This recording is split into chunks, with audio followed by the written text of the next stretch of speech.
បងប្អូនអើយដល់រដូវទឹកឡើងហើយបើសិនជាដល់រដូវទឹកឡើងហើយវាយ៉ាងម៉េចអត់មានយ៉ាងម៉េចទេបើសិនជាដល់រដូវទឹកឡើងហើយប្រកាសជាមានតកូនជ្រក់ទឹកហើយបើសិនជាមានតកូនជ្រក់ទឹកហើយបងប្អូនកុំរំលងមួយមុខនេះអីសោះ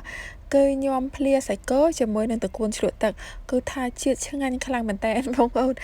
ចំពោះតកូនជ្រក់ទឹកនេះគឺស្រួយស្រាប់មែនតើហើយបើសិនជាយកញោមភ្លាបែបនេះគឺថាជាតិពេញបឹបតែម្ដងចាជំរាបសួរបងប្អូនទាំងអស់គ្នាថ្ងៃនេះនាងខ្ញុំនឹងមកចែករំលែក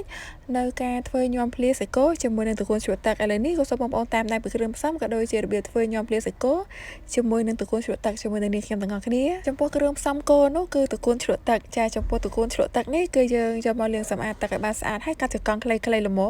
បន្តមកទៀតនោះក៏យកតកូននឹងមកច្របល់ជាមួយនឹងអំបិលចាបន្ទាប់ពីច្របល់ជាមួយនឹងអំបិលបាន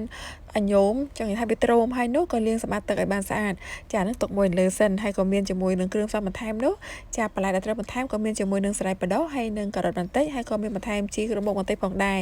ឥឡូវនេះក៏នាងខ្ញុំមកលាយទឹកត្រីសម្រាប់យកមកច្របល់ជាមួយនឹងញោមចំពោះគ្រឿងផ្សំលាយទឹកត្រីនោះក៏មានជាមួយនឹងទឹកត្រីទឹកក្រូចឆ្មាម្សៅស៊ុបអំបិលប៊ីចេងខ្ទឹមសខ្ទឹមក្រហមហើយនឹងម្ទេសក្រហមដាក់គ្រឿងផ្សំចូលទៅរាល់ហើយច្របល់ឲ្យបានសព្វភ្លក់រសជាតិជូរប្រៃមកល្មមបងប្អូនត្រីចិត្តហើយចាទុកមួយលើទៀតសិនជាបន្តក៏នាងខ្ញុំមកឆាសាច់គោហើយចំពោះសាច់គោនេះក៏នាងខ្ញុំមានបន្ថែមគ្រឿងផ្សំចាគ្រឿងផ្សំរសជាតិនោះក៏មានជាមួយនឹងម្សៅស៊ុបមានប៊ីចេងហើយក៏មានជាមួយនឹងស្ករបន្តិច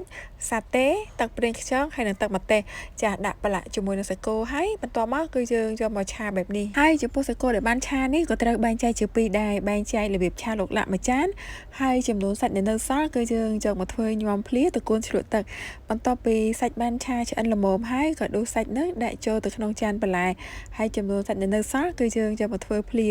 ចាឥឡូវនេះបន្ទាប់ពីនាងខ្ញុំរៀបចំឆាលោកលាក់រួចរាល់ហើយក៏បន្តមកច្របល់ជាមួយនឹងញោមភ្លាម្ដងហើយចំពោះគ្រឿងផ្សំដែលត្រូវបន្ថែមនៅក្នុងការធ្វើញោមភ្លាតកូនជ្រក់ទឹកនេះក៏ត្រូវមានបន្ថែមជាមួយនឹងគល់ស្លឹកគ្រៃហាន់ស្ដើងបន្តមកទៀតនោះក៏មានជាមួយនឹងរំដេងខ្ចីបើសិនជាបងប្អូនអត់មានរំដេងខ្ចីទេក៏យើងយករំដេងចាស់ជំនួសក៏បានដែរប៉ុន្តែចំពោះរំដេងចាស់គឺយើងត្រូវបុកឲ្យម៉ត់ប៉ុន្តែបើខ្ចីគឺយើងហាន់ជាសរសៃទុយៗបែបនេះ